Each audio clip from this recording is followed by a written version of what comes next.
Hello. Hoy quiero que me acompañen a pasear por aquí mientras les voy contando una historia de uno de mis animales favoritos. Y aquí pueden ver de quién vamos a hablar. A ver, a este animal se le conoce por muchos nombres. En español tiene varios. Creo que en Cuba le dicen cebilla o civilla. Pico de espátula es como el común, pero este es el rosado. Y en inglés le dicen roseate spoonbill. Mira, por el camino este hay como señales que te van contando cosas de naturaleza.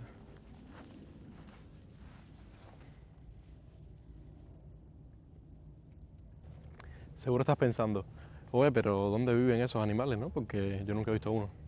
Yo tampoco he visto uno en libertad. Los que he visto son en el acuario. Son difíciles de ver, pero viven en un área bastante grande. Viven prácticamente, viven prácticamente alrededor de todo el Golfo de México y en el Caribe. Países México, Cuba, Estados Unidos, en Florida, Texas y en muchos otros lugares, en islas y en la masa continental. Y dentro de estos países viven en zonas costeras, playas, cerca de los manglares, en los pantanos, en las partes bajitas, en praderas, en llanos bastante grandes, pero siempre cerca del agua, muy cerca del agua, porque de ahí es donde viene su comida. Y ahí es la razón por la que tienen ese pico tan específico y el color también. Se alimentan de peces y crustáceos que tienen carotenoides y de ahí obtienen su pigmento, justo como los flamencos o como los ibises escarlata. Que por cierto, los spoonbills son de la misma familia que los ibises, no como los flamencos. Mucha gente piensa que son lo mismo porque son rosados, pero no. Son de la familia de los ibises. De hecho, los picospátulas, como los flamencos, y supongo que como los ibises escarlata, aunque eso no lo he buscado, nacen siendo blancos o de un color muy muy clarito, prácticamente sin color. Y no es que hasta que los padres empiezan a darle comida y ellos no empiezan a comer por ellos mismos, que empiezan a obtener esos pigmentos y van obteniendo la coloración rosada. De hecho, aquí les puedo enseñar cómo se ve un juvenil y cómo se ve un adulto. Y también se ve la ibis escarlata y el flamenco.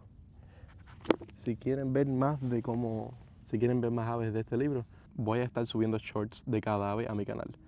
Entonces suscríbanse para que los vean todos y no se pierdan las curiosidades de aves de Cuba. Uno de, uno de mis datos favoritos de los spoonbill es que el nombre científico es Palatea ajaja. Como que se quiere reír, pero no mucho.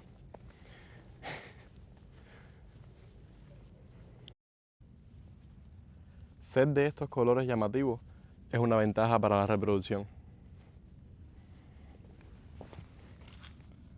Me explico. Si eres, por ejemplo, un macho o una hembra y quieres dar a entender que ya estás en edad de reproducción, vas a tener los colores de adulto. Sus colores se hacen más vibrantes. ¿Y qué significa tener colores vibrantes? Significa que puedes conseguir la comida que te da esos colores y puedes conseguir de sobra, porque significa que tienes más color incluso de necesario, que puedes cuidar de un hijo y que por lo tanto el otro debe invertir su tiempo en estar contigo y no con otro.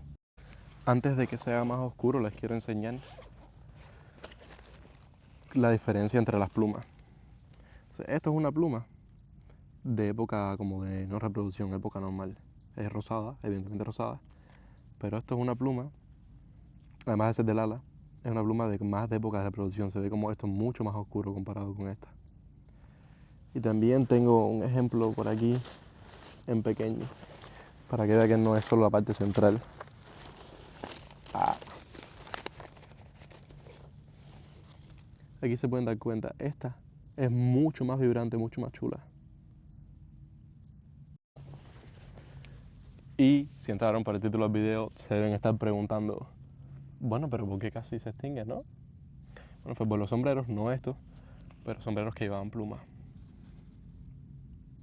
Hoy en día la UICN los califica como de menor preocupación, pero en el pasado casi llegan a su extinción en Estados Unidos. Durante el siglo XIX y el XX, la industria de la pluma era gigante. Se les daba un uso intensivo en ropa y decoración, que además de ser estético era un símbolo de estatus. Hay estimaciones que nos dan números de 5 millones de aves cazadas cada año, alrededor de los 1880, solo para el comercio, matando garzas, flamencos y claramente los spoonbill también. Un ejemplo de que se tiene registro es que las plumas del Snowy Egret llegaron a costar $32, casi el doble del precio del oro en aquel momento. Y con los Sevilla se llegó a calcular que en Florida solo quedaban 15 parejas reproductoras a principios de 1900. Y con la ley de aves migratorias de 1918 se protegieron muchas especies de aves y se prohibió la caza por obtención de plumas, lo cual ayudó muchísimo a mejorar los números de espátula rosada y otras aves. Y además de la ley de aves migratorias, se le suma la protección de grandes extensiones de tierra en Florida, como parques estatales o parques nacionales, y los muchos proyectos que buscan mejorar la calidad de agua de los Everglades y de todos los cuerpos de agua de Florida.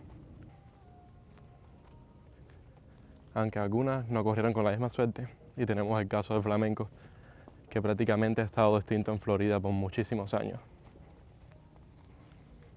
Aunque finalmente, en los últimos años, se han visto algunas poblaciones regresando a Florida y quedándose aquí.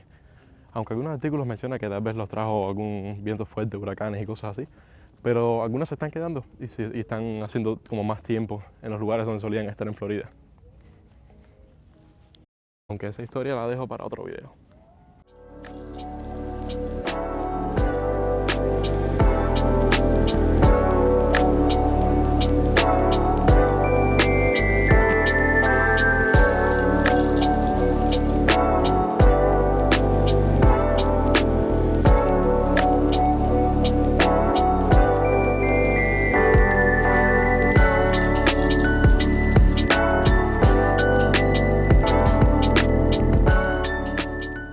Pero los Spoonbills son un caso súper esperanzador.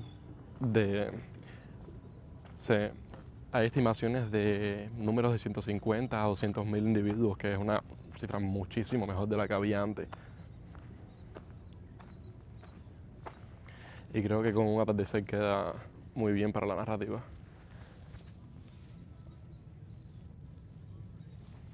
A ver, un atardecer es un final, pero no hay principios sin finales, ¿no?